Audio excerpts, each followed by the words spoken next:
Mga balitang pambansa, nangangambang ilang grupo na posibleng dumami pang mabibiktima ng pang-aabusong sexual dahil sa pagtuligsa ng marami sa pagtuturo ng comprehensive sexuality education sa mga bata.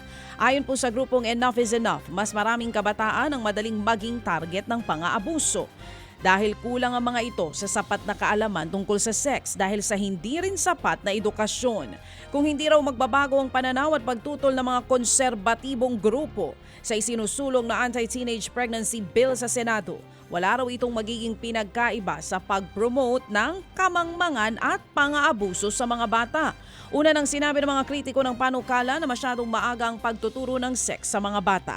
Kaya nagsumiti na rin ang substitute bill si Senator Risa Ontiveros sa pag-asang pumasa ito sa Kongreso. Sa iba pang mga balita, mga kapatid, tiniyak naman ng DSWD na hindi magagamit sa pamumulitika ngayong eleksyon ang kanilang mga ayuda. Ayon po kay DSWD Secretary Rex Gatchalian, mga social worker naman ang sumasala at namimili ng mga benepisyaryo ng ayuda. Kaya kahit daw may referral galing sa iba, sila pa rin ang magdedesisyon kung papasa ang mga mag-a-apply sa kanilang mga programa.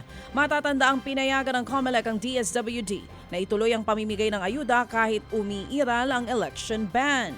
Pero dapat tiyakin ng ahensya na hindi kasamang mga politiko sa distribusyon ng cash aid.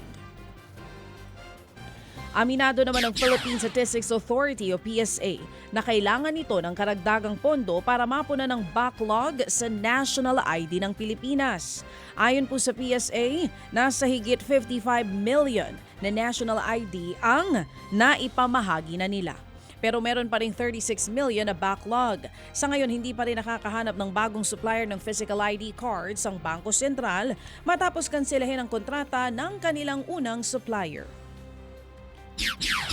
Naantala naman mga kapatid ang pag-imprenta ng mga balota matapos pong umatras sa pagtakbong senador ang online personality na si Francis Leo Marcos. Mula Vintar, Ilocos Norte, dumiretso sa opisina ng COMELEC kahapon si Marcos para i-withdraw ang kanyang kandidatura.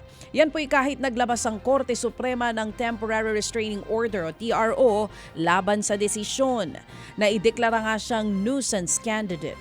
Ayon po kay Leo Marcos, nagdesisyon daw siyang umatras dahil ayaw niyang masayang ulit ang mga balota dahil nga sa gagawing adjustment ng COMELEC. Gusto rin daw magbigay daan ni Leo Marcos sa pagtakbo ng re-electionist na si Senator Amy Marcos. Tila nag-iiba naman ang tono ng gobyerno sa investigasyon ng International Criminal Court o ICC. Handa na raw makipagtulungan ang Pilipinas sa ICC kaugnay ng Duterte drug war.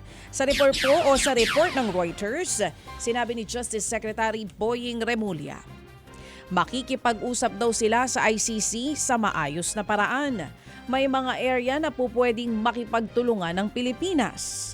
Ayon naman kay dating Chief Presidential Legal Counsel Sal Panelo, ang pahayag ni Remulla ay tila kabaliktaran sa unang sinabi ng Pangulong Marcos Jr. na hindi makikipagtulungan ng Pilipinas dahil wala ng jurisdiksyon ang ICC sa bansa.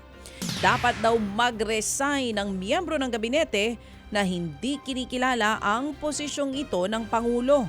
Nasa 6,000 nasawi sa drug war ng dating Pangulong Rodrigo Duterte.